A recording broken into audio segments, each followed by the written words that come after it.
Welcome to another Filmkopath video. I am Shubhadeep and I have Arup and Arnab Kampi with me. This is our new segment, Connected Through Cinema, where we are connecting with YouTubers who present cinema-related content with vigor, honesty, and success. This is our humble attempt to understand cinema through the lenses of others who are equally passionate about the medium, if not more. In this first episode of Connected Through Cinema, we are privileged to have Melanie Greenberg joining us from Chicago, whom we more popularly known as Pardesi on YouTube. Thank you, Melanie, for joining us today. We are deeply inspired and fascinated by your love and passion for Indian cinema. Thank you for taking the cinema of our country to a greater reach. I really am excited to be here and have this discussion with you. I'm really passionate about Malayalam cinema. It's one of my, it's such a special place in my heart. So I'm really excited to talk about it with all of you today. So since we have you, Melanie, and we would like to know from you that how did your love affair with Indian cinema begin? Okay, so my journey started, my very first Indian film that I ever saw was Lagan. But I don't think you young people can understand what it was like back in the days when Netflix mailed you a DVD, you didn't have streaming. It was really hard for me not understanding what the titles were to seek out the next thing. You can't even understand what this, we're talking, like 2001 or whenever the film came out. So the Oscars are like my World Cup or Super Bowl. So because it had been nominated for the foreign language film, I was interested in it. And I really liked it, but I didn't react to it the way that I did when 6 years ago, Netflix streaming recommended to me DDLJ. And because I like romantic films, because I like musical films, I was like, okay, I'll give it a chance. And I just posted a deep dive discussion for an hour because it was the 25th anniversary of the film this past week. And I can't even, it was like a thunderbolt hitting me. It was just, I just fell in love with Shah Khan and Indian cinema. And because it was Netflix, I could immediately watch Rabni Bani Di Jodi right afterwards. Right. And you'll laugh because I actually looked up on IMDb. I'm like, is this the same guy playing both parts? But anyway, I have seen 58 of Shah Rukh Khan's films. And in the last 6 years, I've seen about 600 Indian films. And it's just been a gradual progression. I like Dil Se, so I was like, well, I need to see more Mani Ratnam films. And so I saw OK Kanmani. This is a circuitous route to Malayalam films. OK Kanmani starred Dulquer Salmaan. And I'm like, well, what else has this guy done? And everything else at that time was Malayalam. So I actually ordered physical DVDs from India. And the first two films that I saw were Bangalore Days and Ustad Hotel. And that was it. That was it. I mean, there's just, to me, I have attended the Sundance Film Festival, an independent film festival in the States for many years. And that's what Malayalam cinema reminds me of. It's smaller films, really great storytelling. It's like an independent cinema, lower budget films. Now, I like the big Bollywood films with the dance numbers and all of that too.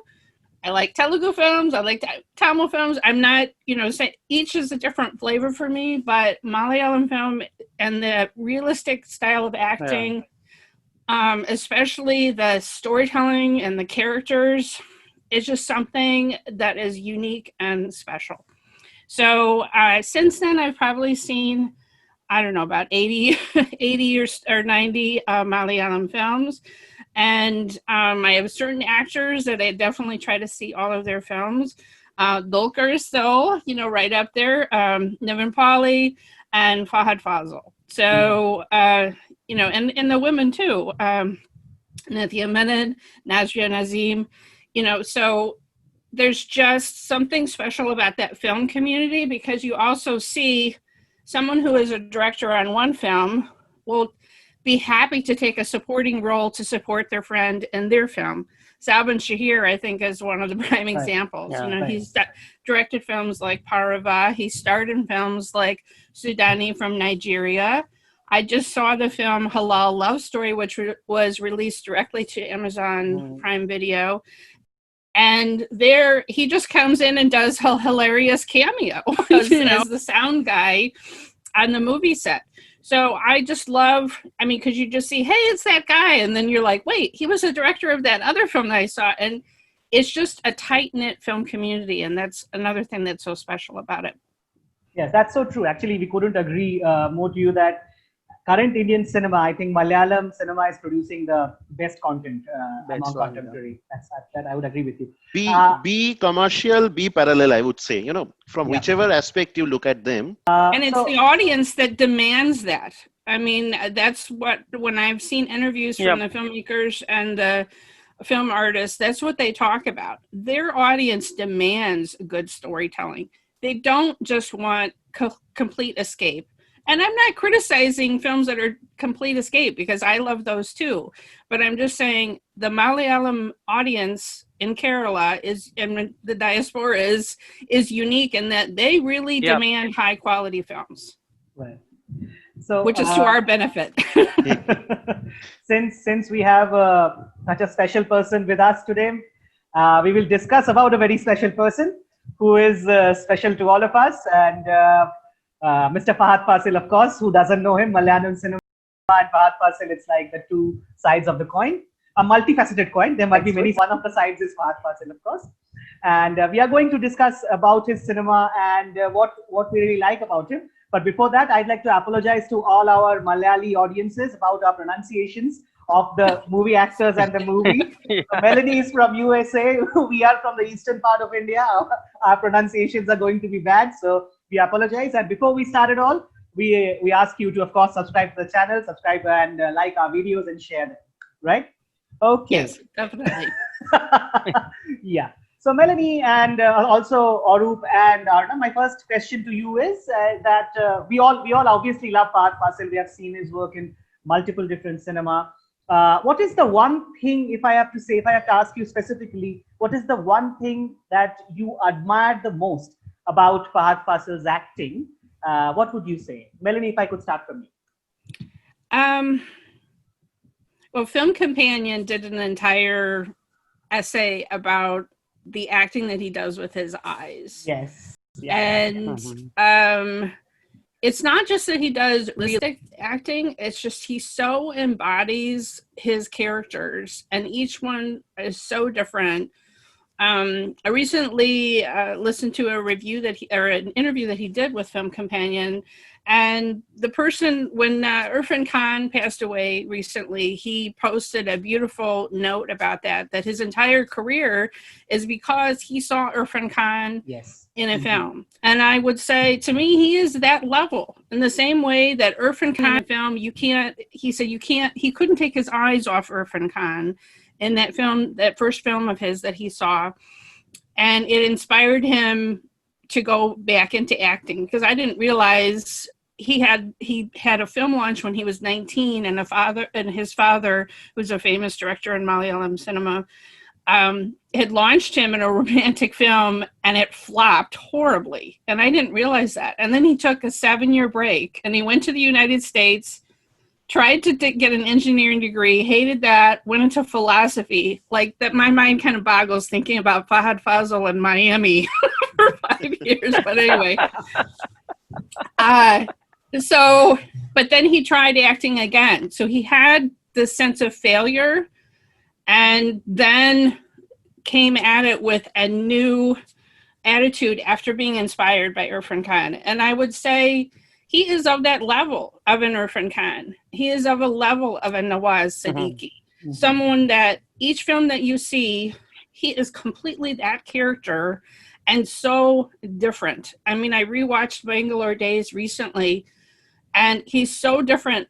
The way he carries himself, just his body language as Das, and sort of macho kind of character, especially then when the back tattoo is revealed.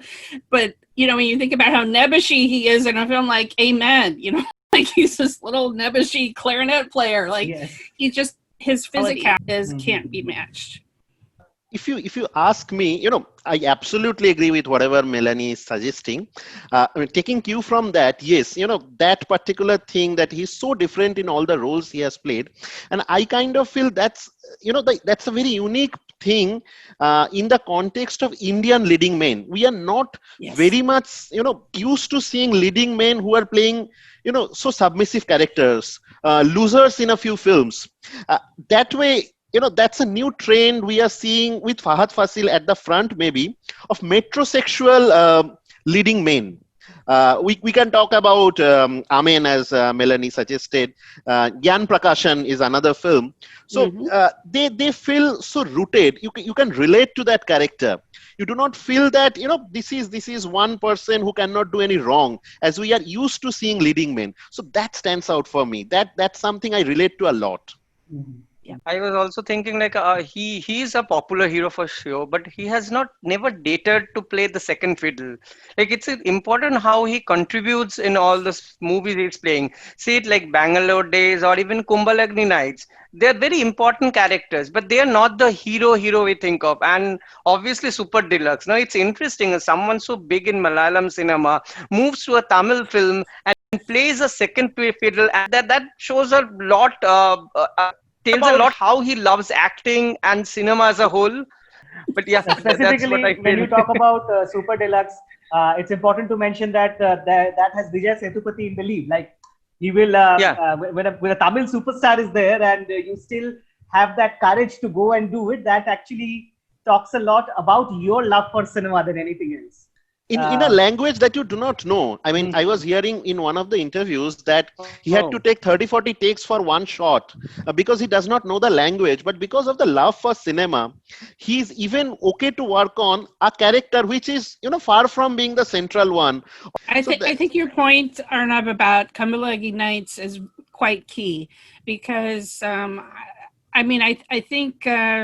I could be wrong, but I think it was his part. He was part of the production team for that as well. And it's the love of cinema, the love of storytelling, and he takes a supporting role in a film like that. He doesn't have the ego that I need to be the star. I need to be in a fight scene for my introduction with, leaves fluttering in the air and all of that, right? Instead, he plays a character that is unlikable, that's creepy, and again, it's the love of acting, the love of a good character, and just being part of a great ensemble film. And I, especially Kumbhalagni Nights, I think is a great example of just willing to make a great film and not caring that it's a star vehicle. When we talk about Kumbhalagni Nights, Arup, you were earlier talking about a character study on him, like the way he played some sort of a in-between between a patriarchal person and a creepy person. Would you like to elaborate on that? Yeah, so what I felt is, when you first see this character, you feel this character is a very dominating one. He is dominating the woman in his household. There's the smiles, every time he's there in the screens, those smiles that he gives. Kind of, creepy, as Melanie is also suggesting. And later in the film, we also realize that there is a mental condition. And, the best part of that performance, I feel, is he's walking in that thin line between being creepy, between being patriarchal, dominant.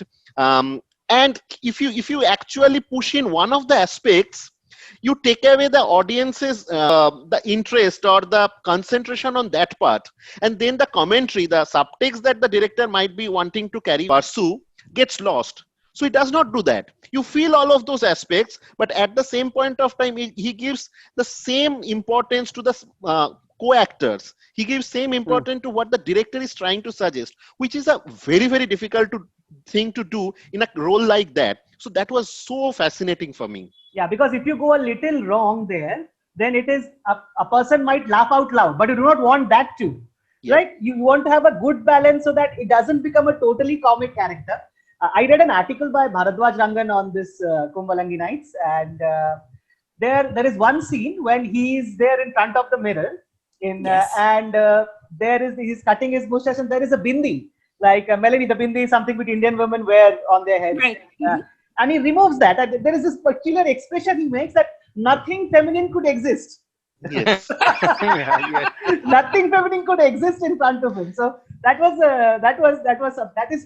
I don't think you teach someone to do that. Like I think that is more of his own internal improvisation and inspirations that come through in the role which he Well, plays. and not only that mirror all- scene, but then when he is talking to some women outside and he's on his motorcycle, he Yes. can't even look at them. He's looking at himself in the motorcycle mirror. Yeah. And also he never overdoes it, like, which I mean, it's the Kumbhalagni Nights is mainly story about all the brothers. And Yes. he's one of the important characters who is part in some way related to this brother's life. But if you see that, like, this kind of role, it's a patriarch, a creepy, they could have easily taken away the sheen from the other characters, but it That's never right. happens. That's because of his subtlety. Nothing he overdoes. He actually contributes to the others also performing. Yeah. You know, the way he does it, it makes the other performers also look or do better than what they would otherwise be doing. Same similarity with Irfan, I might say. Like we made a video about Irfan. When Irfan is there with somebody else in the scene, then the other person who is in the scene, his performance also elevates. I think the same qualities you can find in Fahaad also. Right. Like when there is another person in the scene, you can find that his the other person's performance and overall scene is elevated. He gives that space, I guess, in that. I'd like to circle back to what Melanie started her first comment about his eyes. And one of the movies in which he uses his eyes is Ananyam Rasulam, which is in which, if you think about it, perhaps he's the cutest stalker we have ever seen. Like the most the most innocent stalker you will see, and in that he actually when he looks at, there was an article by Vijay Menon, I think. Vishal Menon. Vishal Menon, yes. So when he talks the love at first sight. Yes. I have not seen anyone portray the love at first sight more beautifully than Fahaad did in that scene. So that was really memorable for me. And all of those scenes of them traveling on the ferry boat together. Yes. And yes. he's just, she looks back like, are you looking at me? And he doesn't look away. He just, he just has that adoring, like you say, he's the cutest stalker ever. But definitely in Indian cinema, there are so many where the audience is supposed to read between the lines, because the characters may only be able to express their love by glancing at each other. You're supposed to, okay, they're falling in love just because they're looking at each other in that way. But yeah, he just, especially in that film, it's to another level, because that falling in love at first sight, he's in the middle of being chased and he just stops still, like he just so struck by love of seeing her. I think she was praying. Yes. And he just, it doesn't matter anything else of the chaos that's happening behind him. He just completely falls in love in that moment. Absolutely. In any other film, you will have so many dialogues where the hero expresses his love, but here he is just, stealing glances. There's hardly any dialogue, but you feel and relate to that character. You might have done yourself, something like that. That's unique about, Fahaad, the way he communicates with so less dialogues, I would say. Which brings back to his eyes again, which Yes. is a volume. I would like specifically Melanie and Arup and also Arnav's views on the Thondi Mutulam Drikshaksiyam. I'm sorry for the pronunciation. Okay, guys. Yeah. Also, I think there is a lot of instances in which he has acted through his eyes. And Just remembered one scene, like where in the police station, the police is like, that couple is saying that, okay, this guy has snatched away the chain. I have seen him swallowing it and all, and police is like confront him, and he is looking like this. Like, obviously I can't act like him. To the couple, I paused the screen and see the expression. He's like, is the expression? Oh, what the hell you guys are saying? Like that's something like that, and just by looking at him, man, he is awesome. I mean, because he kind of, you're like, did I see him snatch it? Because he kind of takes you back and forth that first half, but then the key scene in that film is the interval point where they have taken him to the doctors. Yeah. They get the x-ray, and he has been denying that he took the chain, you know, up and down. And then he gives that look to the camera, which I can't do, but it's just sort of this grin. And in this interview that I just saw, he said that the shot was not completely in focus, but the director was like, "This is so perfect. I don't care. We're keeping that. That is it. That's the shot," because that is just a complete, you know, where he can convey multiple things just with one. It's like, is it sheepish? Is it ashamed? Is it triumphant? Is it like, it's all of those things all together. Also, I would like now want to take your attention towards all the different characters he plays. You will not find Fahaad repeating his roles. So he's a totally different person in Ananyam Rasulullah, absolutely different. And Melanie touched upon that actually, absolutely different in Amen, and then something else, totally else in trance. Like, and that is also a big risk somebody like Fahaad is taking now that he's a big name. So would you like to talk a little bit about that, all the variety of roles that he plays, and what how do you think he does it, or what really inspires him to do that?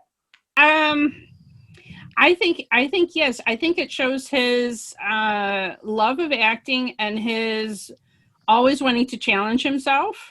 And I think he can embody so many different kinds of roles, and he doesn't mind taking negative roles. I think about Nyan Prakashan is not particularly likable for parts of that. I mean, you kind of sympathize with this guy, you know, but I mean, he was also a con man and whatever. And then even Trance, I never could have imagined Fahadh Faasil being, you know, one of these faith preachers that, you know, a faith healer. Like, I wouldn't have even imagined that would be the kind of role that he was done. But then once he's done it, you're like, well, of course, who else would do it?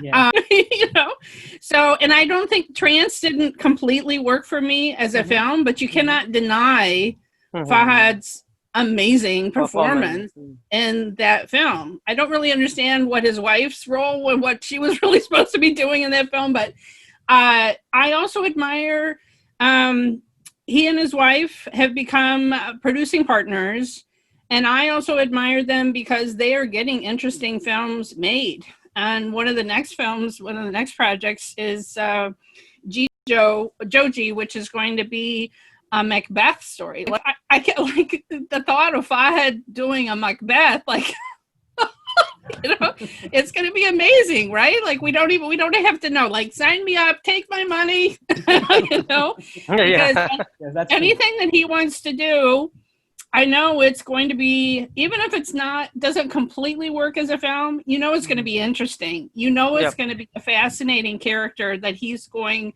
to give you. And so, you know, I'm there to see almost any kind of film that he wants to do. And he can play obsessive characters. He can play, I mean, like a film like Viratan, where he is sort of a horror thriller. And again, he's playing this submissive kind of character who then, he's the kind of person who can just all of a sudden he's intense and then he explodes. And you're like, oh, look out. Yes. So yeah, I just love that he can go from submissive to creepy to mean to loving to, like, he can do anything and everything, and that's what's so amazing. You know, I also agree to what you were talking about Trance, Melanie. There are parts of the narrative which also did not work for me.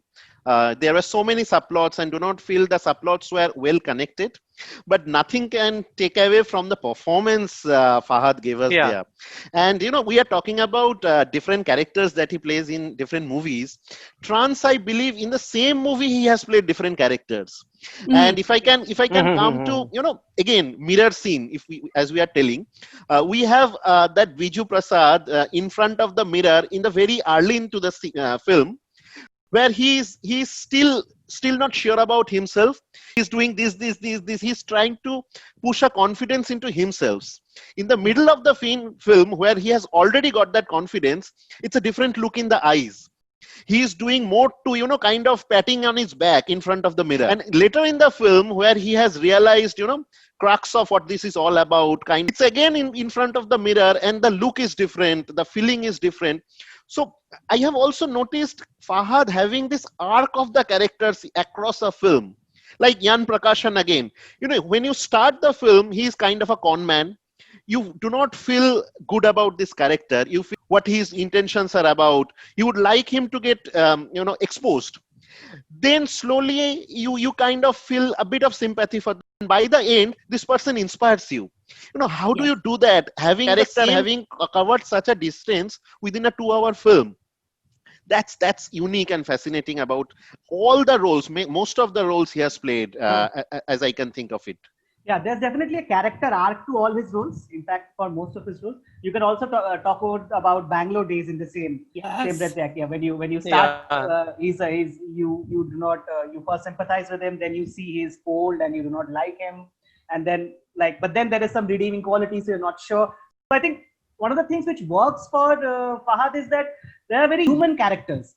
Like, there are not black and white characters. Yes. So you can feel your own insecurities being played through him on the screen, which I find fascinating, which I find relatable, and which I really love. And since Melanie, you talked about Varathan. Varathan is such a disturbing movie for everyone to watch. Not if you are a female, you will be disturbed, and if you are a male, you will be disturbed. So there is no way you can escape the disturbance. And me as an urban male can relate to the precarious situation the Varathan, the outsider, is, because in such a situation, I would also know what I would also not do something if my wife's there and somebody singing lewd songs in such a village area. I would react like himself. I would not have a very strong pushback, because I haven't really led such a life. I have been told to be a certain way, and that vulnerability that comes through is something which we relate to, which makes us root for him, and which makes us root for the movie actually. So that's something very interesting about Varathan, the overall complexity of the character. He's not afraid. He's not afraid to examine masculinity and the problem of masculinity in so many of his different films. Really take a look at it. Kambalangi Nights is one example, and I think Varathan, that's what the whole movie is really about. Like you say, it's his masculinity that's threatened and questioned through that film until he just explodes. And also talking about masculinity, Super Deluxe, I haven't seen one leading man who is humiliated in the middle of the movie and there is actually no redemption. But I mean, that's fascinating in Indian cinema, to tone down the masculinity and play a character which can be relatable. If we talk about Super Deluxe, what also fascinated me is he's such a leading man in another industry. He's coming into a totally different industry, playing a second fiddle, who does not have that kind of a redemption, taking a risk of talking in a different language altogether. Who does that? Who does that, risking your image to start with in a different industry altogether? That's very, very unique, I would say. As an outsider, to me, I'm watching all of these films with subtitles. Okay, so to me, it's absolutely, and I don't speak any of the languages. I know a few words here and there, but to me, it is amazing. Let's say an actor like Prakash Raj, who does cross industries and speaks all of these languages. To me, it is amazing how many actors do cross industries and play films, like Prithviraj, for instance, has done a few Hindi films. So I know if he wanted to, Fahaad probably could cross over and do a parallel cinema film in the Hindi industry. I think he's happy where he is, mostly in the Malayalam cinema world, but it would be interesting to think about, could he cross over? I don't know. I mean, he obviously spent 5 years in the US, so he speaks English very well. Maybe there could be a part where, it's not all Hindi or whatever that he could do, but it's fascinating to think. To me, I would imagine it would be more like what director would he might want to work with, right? He's not going to care about some big splashy action film or something like that, right? But if there was an interesting director, he might want that challenge just to be able to work with that person. And that, I think, is what Super Deluxe maybe was about, taking the leap for a fascinating script. And also Vijay Sethupathi, we mentioned him, he is playing a trans character. It was an amazing ensemble film with a very bizarre ending, but I mean, it was it was one of my #1 films that I've ever seen in Indian cinema. I absolutely love that film. And I'm a huge fan of Vijay Sethupathi, and I think he's another interesting person who just is willing to do the big masala things and add depth to a villain or whatever, but also loves acting and does offbeat kind of films as well. And so I think Fahaad probably was like, I want to work with these people. I want to be part of. And also the director, Thiagarajan Kumaraja. You should watch his first film as well, Aranya Kandam. Aranya Kandam, right? So that's what I heard. Fahaad was so fascinated by Aranya Kandam, and he kind of got to know that Kumararaja is not doing any Malayalam film, at least in the recent future, and he wanted to be a part of that director's work, and that's the reason he took that risk. So that again shows, brings back that point we were talking about earlier. The love for the medium and not for his own ego and image is what drives that person. And how happy can we be as an audience if we get an actor like that? Right, exactly. And he's also, as part of his production company, making interesting films to get made. Something like Kambalanti Nights, which is not a star vehicle for anyone. It is an ensemble piece. And that's another thing that, Super Deluxe was too, but that's more of like anthology interconnecting stories. Kumbalanti Nights is a true ensemble piece. Getting interesting films like that where it doesn't have to be a star vehicle. Like, for instance, I just rewatched Kamati Padam, which is Dulquer Salmaan, Vinayak Khan. And that is an ensemble movie, but if you look at all the posters, it's just, Dulquer on there, even though he's not necessarily the main focus of the film. But at the time, Vinayak Khan was not the name, that he has become, to have him be the star.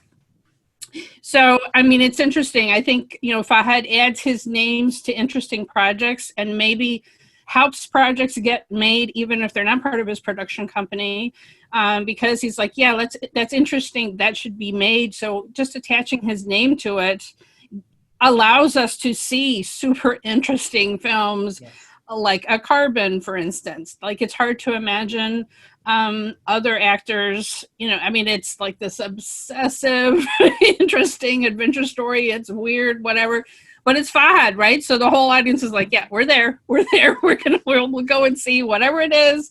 His name is attached. Even if he's not the star, we'll go see it. No, I also as a producer, like when Melanie was talking about him making different kind of movies and all, he is always ready to take the risk, even if See You Soon.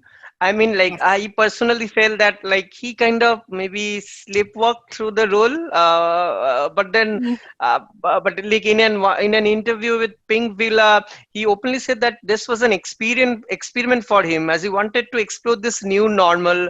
And I think which was a great thing. We have a similar kind of movie like Searching in Netflix. If anyone have seen the movie, it's a Hollywood film on the but it follows the same template, but the context is different here. But I like the way he has done all the setup, and even though, like as I said, building, I think he rented out like an entire floor, so that they could essentially be in the bubble together to make this film, the crew and everyone. And I think that's admirable to how are we going to do this in this COVID time? How are we going to make a film? And I agree with you. It wasn't, I'm not going to say it was his finest role ever, but it was probably like, okay, this is an interesting experiment. How is Yeah, this going to work yeah. out? And it was It's just fun taut to see and him genre playing breaking. Orson Matthew, right? So I enjoyed it even just for that. Yeah, I mean, Yeah, yeah, of course, we are used to seeing Fahad in more fascinating roles. This was kind of, yeah. we are seeing him only, and it's through dialogues. But one thing I was thinking, and I was thinking while I was, kind of looking back to see you soon, as an actor, you are used to having a co-actor with you, and then the dialogue Hmm. flows. The other person performs, you do a performance in reciprocation, in response. But it must be unique for even someone like Fahad to act in front of a screen. He does not have a co-actor. He is just, impersonating or performing whatever it is in front of a screen. That we might not feel as an audience, but that might not be the easiest thing as well. And I would now, he is not there only as a performer, but as a producer as well, which Producer, is yeah. which is much more of a risk, if I would say. like to circle back to what Melanie talked about Dulquer Salmaan, and then again he being in all the posters. So I would like to know from all of you, but let's start with Melanie again, of course, that when you compare him to his contemporaries like Dulquer Salmaan and Nivin Pauly, how do you see him? I'm not all are. I mean, all the respect to Dulquer Salmaan as well as Nivin Pauly. Both are great actors in their own right. But if we have to do it, right? I mean, when we talk about, we Yeah. have to talk about contemporary actors. So yes. So what do you think about that? Before I saw Mouton, I don't know.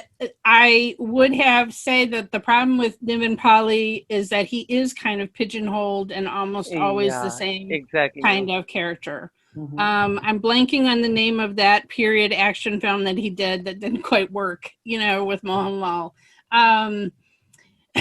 So that was kind of the problem, is I felt like he was kind of pigeonholing himself, that he was always kind of playing the same character. But then he really did break out in Mouton, and I could tell, okay, he's really experimenting, he's really trying, but that's the point, to try. Whereas Fahaad, we're seeing it every single film, he's hitting it out of the park and giving us something completely different. Dulquer, you guys are gonna laugh, but I had no idea that he was a star kid when I first saw his films, Okay Kanmani and Ustad Hotel and Bangalore Days. I didn't know he was Mammootty's son. Mhm. So I think Fahaad and Dulquer are good friends from childhood, and they've grown up in the industry, and I think they can kind of share the fact that they both had that pressure on them of expecting to be at a certain level because of who their fathers are. And Fahaad dealt with failure in his first film, and I think that has shaped him to maybe just being like, okay, I've already failed, I can take whatever risk now, I could just go for it. And I don't know if Dulquer has quite had that same experience, because he's had some films that didn't do as well. I love him, but I'm not going to say that he is on the level of an actor as Fahaad, but he has just this innate charm to him, and he does try to break out and do different kind of roles. A film like Solo, the anthology film, I think would be a good example of him really trying to do different kinds of things. But I think also Dulquer is becoming a producer as well, and getting some interesting films made. And maybe because of his name and because of his family connections, he's able to draw in some older actors and whatever, and make interesting films. And I think he's also willing to take a supporting role now to get an interesting film made. I'm blanking on the name of the film, but the film that he recently did with Shobana, he had a more minor part in the film, and it was really the love story of the older characters, but he was a producer on that and helping to get a fun script like that made. So Dulquer is one that I think he also, maybe Fahaad is happy to just stay in the Malayalam industry, but Dulquer, I can see, has aspirations to do films in all different industries. He already has. He was in Bollywood too, actually. Exactly. Yeah. And they're not, the film with Irfan Khan was interesting. It wasn't the best ever. But, you know, he's making, I mean, it was making me laugh. All the people after Zoe Effect are like, who is this guy? I'm like, okay, let me tell you. You know? Yeah, it's the North Indian girls are falling for him after Zoe Factor. So I think he does have aspirations to have a pan-Indian audience, to do films in all the different industries. Mahanati, I thought was a great project for him because he is so charming. Here he is playing a real life character who was a bigamist, you know, like you could really hate someone like that and what they had done to Savitri, right? But yet he's so charming that you understand why, even when he says to her, I already have a wife, why she would go with him. Like he was so charming that he won you over. So I think each of the three actors, I'm excited that we have all of them in this industry, and they're all doing interesting products and interesting kind of productions. I think Nivin also may be getting to producing too. I could be wrong, but anyway, I think what I love is that they use their star quality for good. They use, you know what I'm saying? Yes. Instead of just making hero worshiping films, all of them are saying, okay, if I teach my name to this, even if I take a supporting role, something interesting, a good story is going to get made. And I love that. I absolutely echo what Melanie says about Nivin Pauly. Muthun is such a breakout from the kind of similar templates that Nivin has been a part of.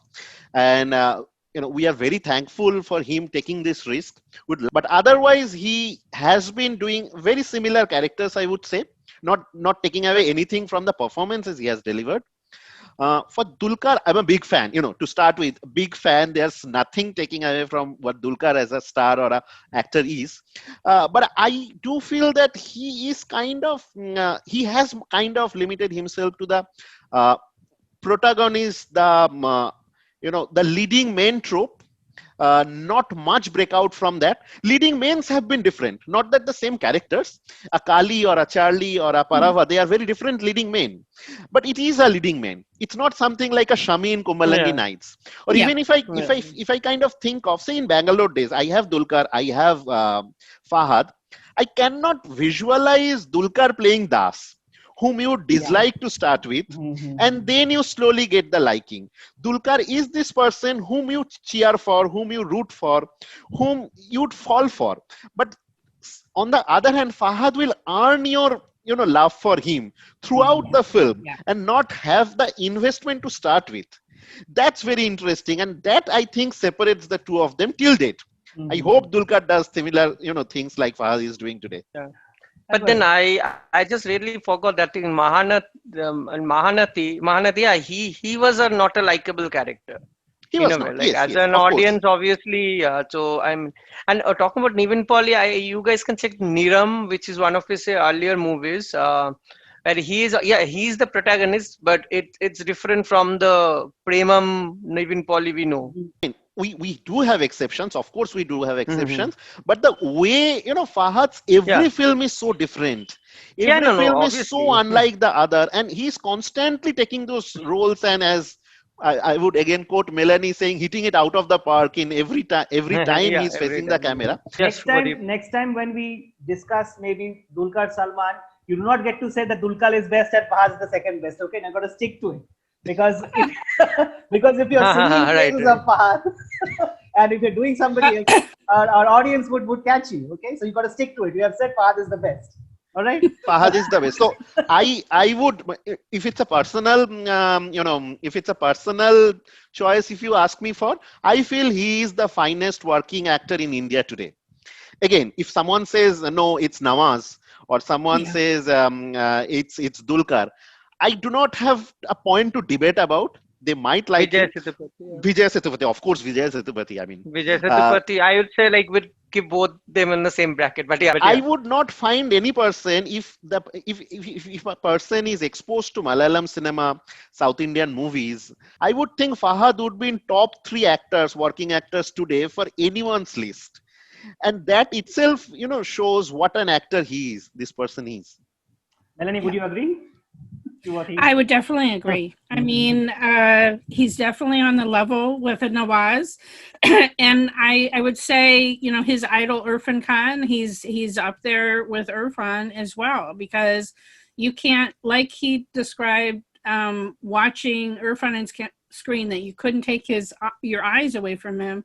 That's the way it is in any scene with Fahaad, because you're like, okay, what expression is he giving now? Like you're so intently looking, because he's so subtle with his face and expressions, and he's conveying so much without words, that you're constantly looking to him for clues about, because you're seeing the inner thoughts of his character, or you're trying to figure it out.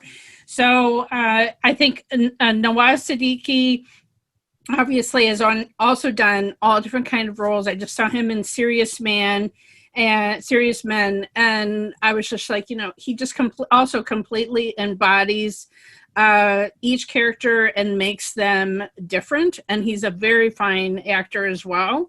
But yeah, I mean, definitely in the top tier is Fahadh Faasil. And I compare him, you know, the Malayalam cinema, it's sort of like in the Hindi industry, it's like, which Khan do you like? Well, in Malayalam cinema, all of my viewers ask me, is it Mohanlal or is it Mammootty? Yeah. And I admire Mammootty very much, but it's Mohanlal for me. And Mohanlal is such a fine actor. And I would say, you know, but he has that physicality. He's done masala kind of films as well, but he's also a very subtle actor, and you know, has done so many amazing films. I've only scratched the surface of his 300 plus body of work. Same here. But I would say, you know, so he is the great of the older generation, and Fahaad is the great of this new generation of Malayalam cinema. And I also feel, you know, every time you think that you have seen the limit of Fahaad, he surpasses himself. I was having this feeling in trance, like throughout the film, you see so much, you know, he's like, you know, giving those speeches. First, you do not, you know, think that something like that. Then he excels at that. And then near the end of the film, there is this scene where he is going for that last miracle feast. He runs out of the room, runs out of the green room. It feels like it's not something that actor has been told to do by a director. It's like an actor has been unleashed and he's running. He's doing it whole out of an impromptu, an improvisation. I was like, odd man, what more I will see from this person? I also thought, listening to this interview, that extensive hour-long interview that he did with Bharadwaj Rangan and Anupama Chopra on Film Companion, I think his acting process seems to be so interesting that he doesn't come to the set with his character fully formed, and he tells the director, you may have to do reshoots. Like the first couple of days, he does experiments, he tries things out, he tries to get his handle on what the character is. And Kumbalangi Nights, he said the first scene was doing the mirror scene and really kind of getting a handle on his character through that particular scene. So, I mean, I also find that fascinating. Each actor has his own method, but the point is that he's really trying to create these characters. He's not coming in and just being the hero, the actor that we always know, the same character, you know. And I enjoy some of those hero films too that we see in other Indian cinemas, but this is someone who really cares about the craft of acting, who really cares about making the best possible character and really getting to the depth of what is the motivation of this particular character, what drives this person, why are they doing these things that they're doing in the script, and going to another level with it. Right. And that's the reason we relate to those characters, you know. Yeah, I'm glad that Melanie, you brought up this acting part, because the next thing which I wanted to talk about was that you will not necessarily call Fahaad a method actor, will you? But there is so much brouhaha over method acting nowadays. We all have seen those memes of Aamir Khan and those memes of Johnny Depp, of course. So typically he's what he is. So yeah. What I feel is You mentioned Johnny Depp, you mentioned Aamir Khan, and we have seen memes where faces of the different roles they have played, they are put together to show the contrast of those characters they have played. One having a mustache, one having this beard, one having a turban, things like that. Johnny Depp, Edward Scissorhand and a Pirates of Caribbean, a Secret Window. Characters, and they are so different from each other. For Fahaad, if you go by the face value only, they are so same. You will have a trimmed beard, you will have a shabby beard, you might have no beard, but they seem so same. But when he plays those characters, then the difference comes out, and then you feel, oh, this is so different from what he is playing in Kumalangi, Ashami, and he is so different from Biju Prasad and the Prasad in Thondimukalam. So it's not adding up resources or props to your acting, it's just your acting and the prowess itself which is given to the audience. You do not have a lot to take into your acting, acting as a prop to your acting, but just the skills you have. That's my feeling to it. I would totally agree with that. He doesn't rely on whether he has eyeliner or a wig or whatever. It's just him molding the clay of his face to make us feel like it's something completely different. I rewatched Bangalore Days, and as I said, it was one of the first Malayalam films that I ever saw. That was the very first time I saw Fahadh Faasil. And the first time I saw it, like, you absolutely hate him through the first half, and how can he be so cruel to that young girl that he married, yes, and all of this, right? True. And watching it as again, and after seeing him in so many other roles, you just see the craft that is there. All of the building blocks are there for you then to have the sympathy at the end and just, Yeah. So just how he has, there's not a lot of dialogue in the first half. It's so much of the way he carries himself, the sadness, the depression, the glances that he gives, the disapproving looks he gives to Dulquer and Nivin when they, come over for dinner and everything.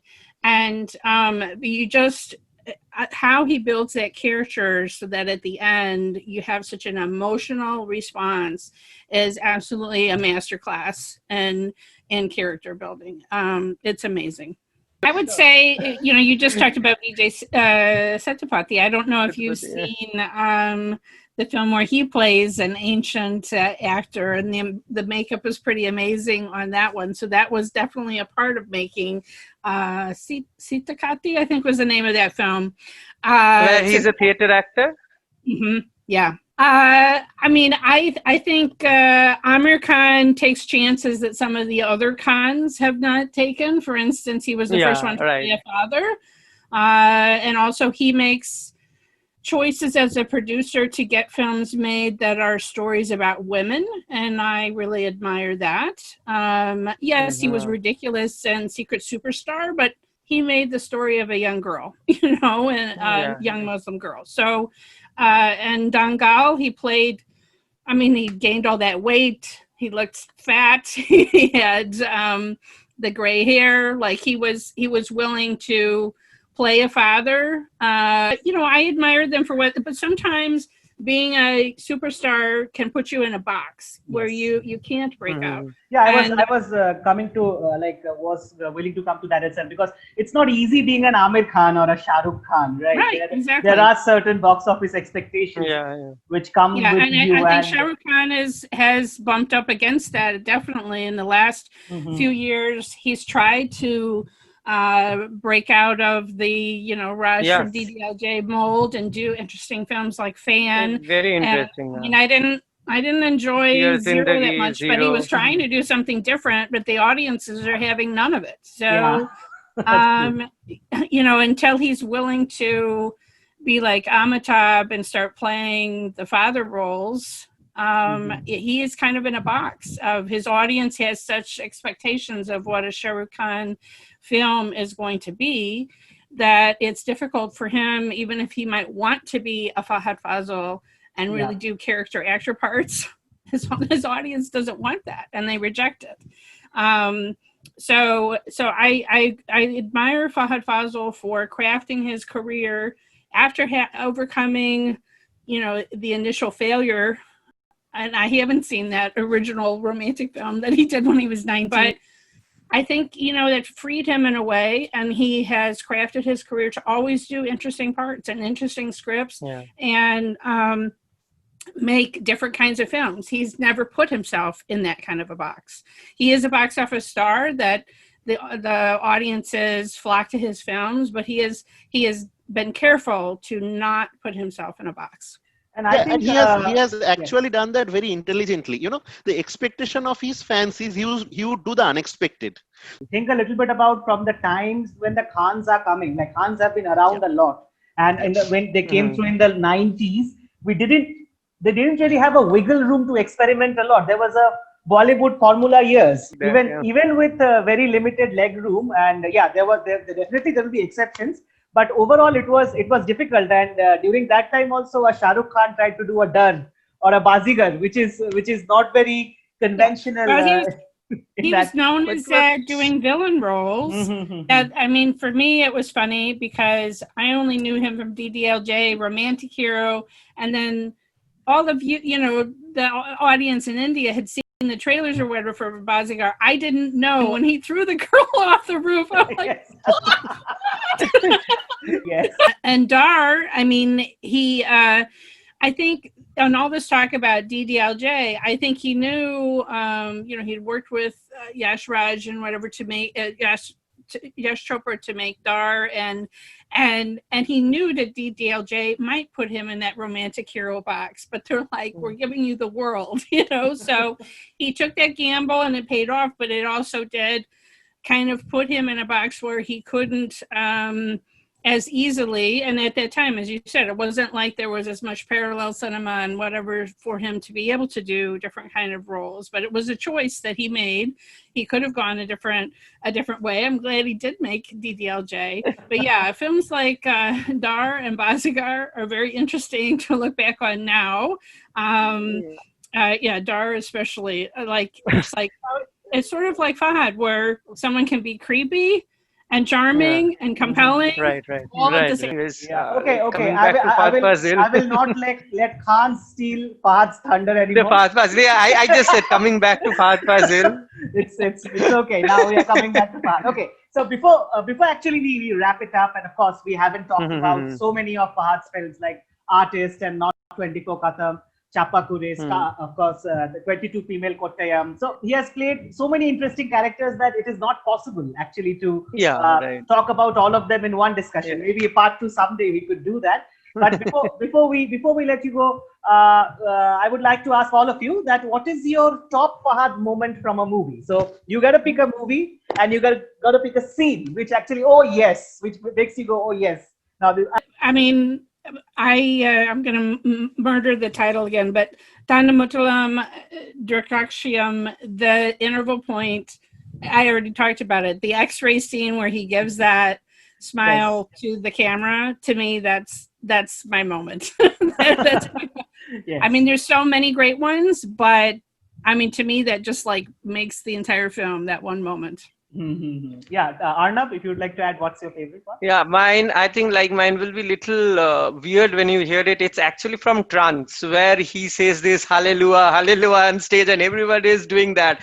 Because we have seen him playing so rooted character who is like the guy next door, or even a loser kind of thing.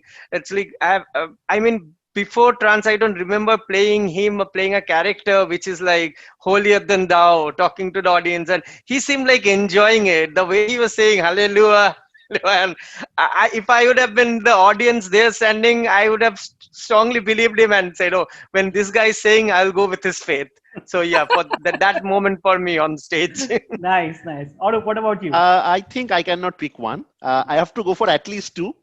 So the one I mentioned in Trance, where he is this running out of the room, that gave me goosebumps. When I watched it second time, so I know what will happen next. I was still awed. I still got goosebumps. So I really can think about that one scene. The other one is that, scene in front of the mirror in Kumbalangi Nights, where he's shaping his right. mustache and he's laughing. He's, he's kind of telling himself, I am the boss.